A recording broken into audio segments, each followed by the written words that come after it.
In every age, humanity believes it is unique, certain that its power, technology and progress have made it superior to the people of the past.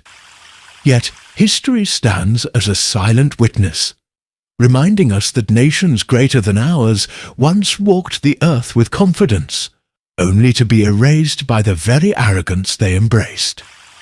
Today, as the Ummah of Muhammad looks at its reflection, it finds shadows of Aad, echoes of Thamud, warnings from the people of Noah, and lessons carved into the story of the children of Israel. What destroyed nations before us was not the weakness of their structures, it was the weakness of their hearts. A long time ago, the people of Aad lived in the region of Kaf, strong and fearless, building pillars so tall the world had never seen anything like them. Allah himself describes them as lofty like pillars, the likes of which were never created. Strength was their identity, pride was their ornament. They believed no one could overpower them. When Prophet Hud, AS, warned them of their arrogance, they mocked him and said, "Who is stronger than us?" They measured strength with muscles, buildings and armies, never realizing that the one who created their strength could take it away in a moment. Today, humanity builds towers piercing the clouds, cities glowing through the night, and machines that roar louder than thunder. Yet the human heart is filled with the same arrogance Aad once carried. We walk the earth with pride, unaware that the same wind that destroyed Aad still belongs to Allah. Aad were wiped away by a cold wind set upon them for 7 nights and 8 days. Days so destructive that the strong men who once boasted of their power were found fallen like hollow trunks of palm trees. Their arrogance became their grave. And today, the world repeats their mistake with frightening confidence.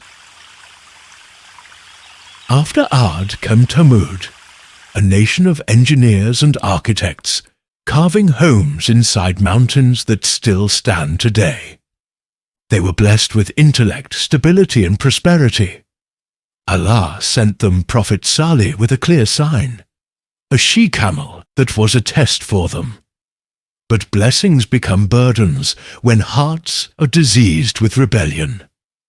Thamud did not merely reject the sign, they conspired to kill the sign that Allah sent.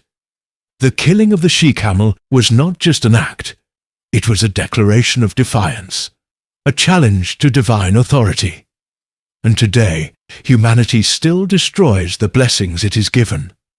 We waste food, harm the poor, exploit nature, disregard justice, and silence truth. Thamud were struck by a thunderous blast, leaving them lifeless in their own homes, proof that denial after clear signs has consequences. And the world today receives signs every day, natural disasters, moral decline, wars, yet hearts remain unmoved. Centuries before them, there lived the people of Prophet Noah. For 950 years, he called his people to truth, day and night, publicly and privately. But they covered their ears, laughed at his message and mocked the believers. They proudly said, "We only see the poorest following you, because arrogance blinds people to spiritual truth." Noah was patient beyond imagination, yet the people remained stubborn. And today, society mocks faith the same way, saying religion is outdated, unnecessary, a thing of the past. But truth never becomes outdated. Morality never expires. Faith never loses relevance. When the decree finally came, the skies poured down, the earth burst open, and everything was submerged. The flood was not merely water, it was a reminder that persistence in rebellion leads to destruction. Noah's story teaches us that ignoring warnings does not make consequences disappear. Then came the children of Israel. a nation blessed more than any before them. They were given prophets, scriptures, miracles, knowledge and honor. Yet they allowed their blessings to turn into pride. They debated endlessly, argued with their prophets, and changed the commandments given to them. They sought loopholes instead of obedience, superiority instead of humility. And today, the Ummah reflects the same behavior, fighting over opinions, dividing over minor issues, abandoning the spirit of faith and clinging only to labels. Honor belongs to obedience, not debate. The children of Israel fell not because they lacked knowledge, but because they did not act upon it. Now, the Ummah of Muhammad stands at a similar crossroads. The Prophet said, "My Ummah will divide into 73 sects." A prophecy that was not a celebration of diversity, but a warning of fragmentation. Today the Ummah bleeds from within, divided by borders, politics, culture, ethnicity, sectarian conflict, and endless arguments. We have turned differences into weapons, scholars into enemies, and opinions into battlefields. Unity has become rare, humility rarest of all. Yet within the Ummah there still exist purified souls. The Awliya, the friends of Allah, the people who carry the light of sincerity. They do not appear on screens, nor do they seek praise. They are the ones who rise when others sleep, who remember when others forget, who give when others take, who forgive when others argue. They are the spiritual backbone of the Ummah, the silent protectors. Allah says, "Indeed, the friends of Allah, there is no fear upon them, nor shall they grieve." These people still exist in every generation, proving that goodness has not died. But despite their presence, the Ummah cannot escape consequences if its collective heart remains diseased. Allah states clearly, Allah will not change the condition of a people until they change what is within themselves. This verse is not merely inspiration, it is a law. If arrogance spreads like it did with Aad, if blessings are rejected like Thamud, if truth is mocked like the people of Noah, if knowledge is debated but not followed like the children of Israel, then history does not simply repeat, it strikes again. The patterns of destruction are not random, they are consistent. Nations fall when morals fall. Civilizations collapse when justice collapses. Societies die when humility dies.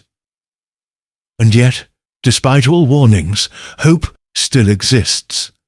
The Qur'an is filled with stories of destruction, but it is also filled with stories of mercy. Allah leaves doors open even when people shut them. The Ummah can rise again if it realigns its heart. The youth can awaken if reminded of their purpose. Families can rebuild if they return to compassion. Communities can unite if they put ego aside. The cure is not complicated. It is simply neglected.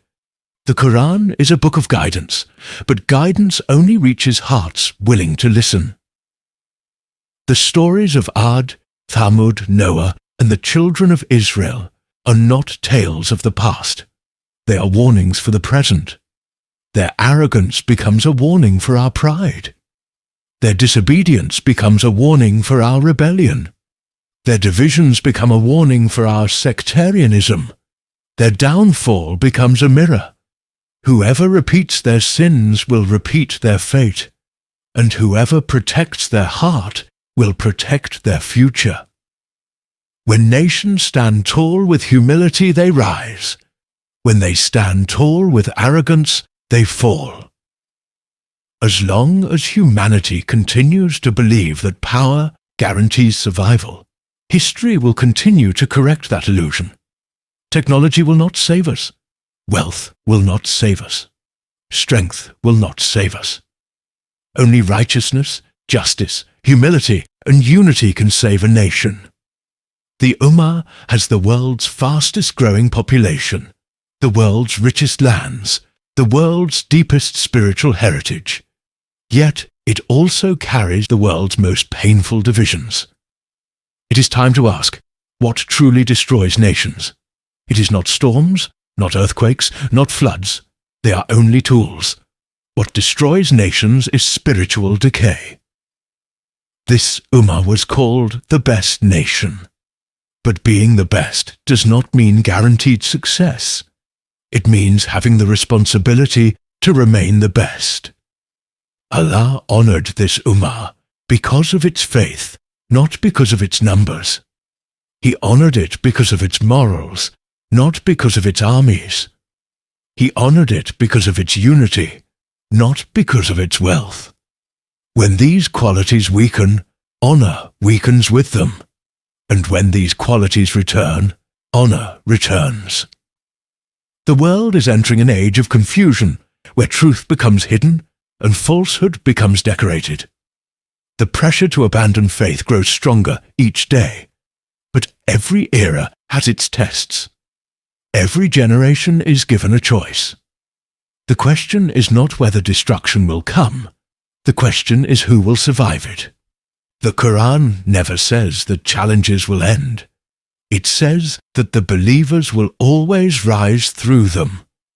The Ummah can rise again, not by becoming like the world, but by becoming like the believers described by Allah. Humble, united, patient, and sincere. The final message of this documentary is simple yet profound.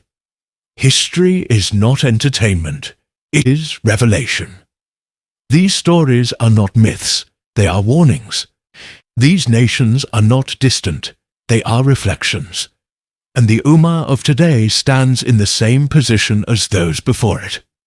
If we repeat their sins, we will repeat their fate. But if we learn their lessons, we will inherit their wisdom. The choice is ours, the destiny is ours.